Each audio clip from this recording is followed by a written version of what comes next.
Tila dead on arrival na sa Kamara ang anumang tangkang i-impeach si Pangulong Bongbong Marcos kahit wala pang formal na reklamong na isasampa laban sa kanya.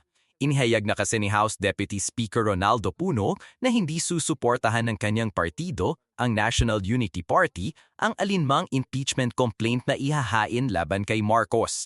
Ang NUP ang ikalawang pinakamalaking partido sa Kamara na may hindi bababa sa 43 miyembro.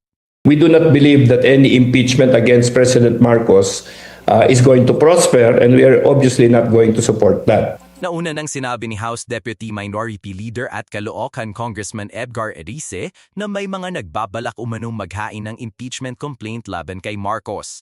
Ayon kay Erice, inalok siya ng ilang grupo na i-endorso ang impeachment complaint laban sa Pangulo na nakabase umano sa betrayal of public trust pero tinanggihan niya ito. Para naman kay Puno, mas mahirap makalusot ang anumang impeachment complaint matapos ipawalang bisa ng Korte Suprema ang proceedings laban kay Vice President Sara Duterte.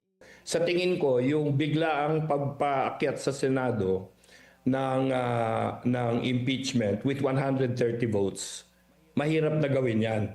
Now, if that is the case, ang ibig sabihin niyan, lahat ng impeachment mapupunta sa Committee on Justice, magkakaroon ng mga hearing, mahaba yung proseso. Like and follow Politico on YouTube and social media for more political hot takes. Visit politico.com.ph for the latest and freshest political stories you won't find anywhere else.